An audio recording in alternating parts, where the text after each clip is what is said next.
and my dear friends, myself Prince Tiwari.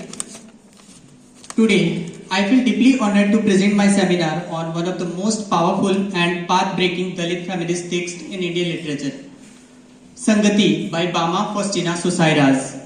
And this work is not merely a novel, it's a movement, a collective cry, a documentation of pain and power of Dalit women who have long been silenced by class, caste and patriarchy.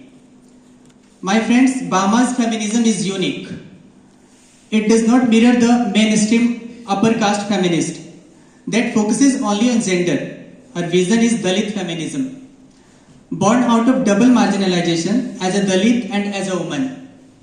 Dalit women are not only oppressed by upper caste, please pay attention on that.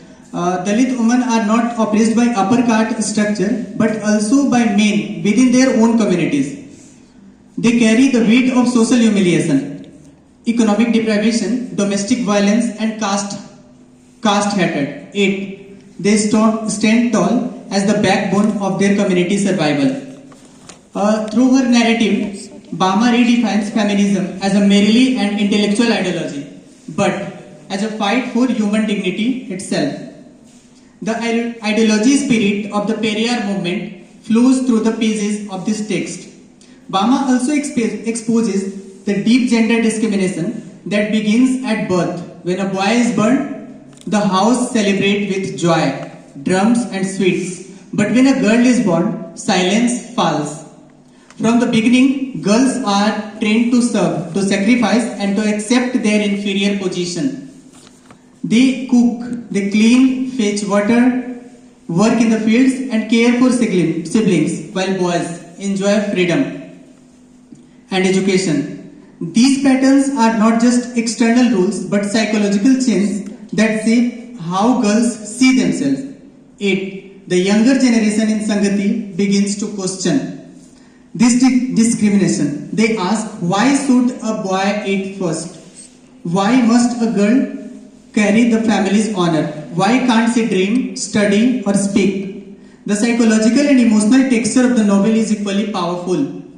The trauma of caste humiliation and gender oppression sinks deep into the mind of this woman. They are called untouchable, made to feel polluted and made invisible, but their response is no silence. They find strength in their shared laughter, their songs, their stories, their rituals. My friends, male domination is another striking theme.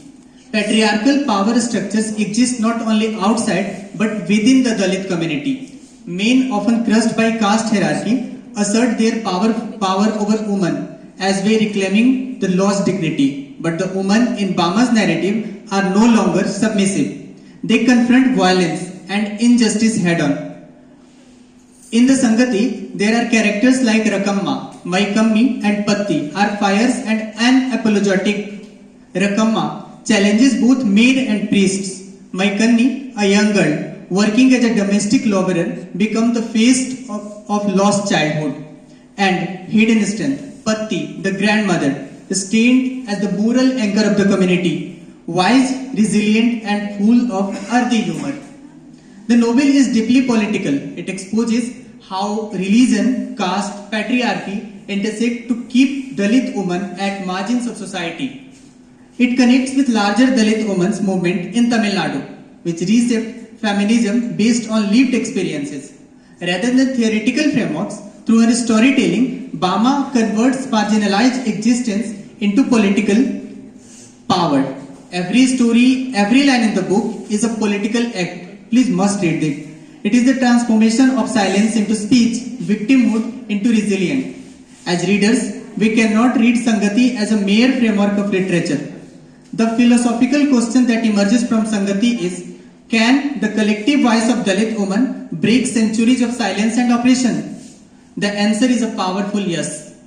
When individual pain becomes collective resistance, silence is shattered. When women speak, the world must listen. When the marginalized narrate their truth, history itself begins to shift. My friends, Sangati is not only a documentation of a struggle, it is the reclaiming of humanity, dignity and identity. To conclude, Sangati is more than a novel. It is a living revolution. It is a mirror reflecting our society's deepest wounds and torchlight the path of hope. It turns the struggle of Dalit women into songs of resistance, the cries of oppressed into courage, and the centuries of pain into poetry of freedom. Let us remember, when the oppressed begin to tell their stories, oppression begins to die.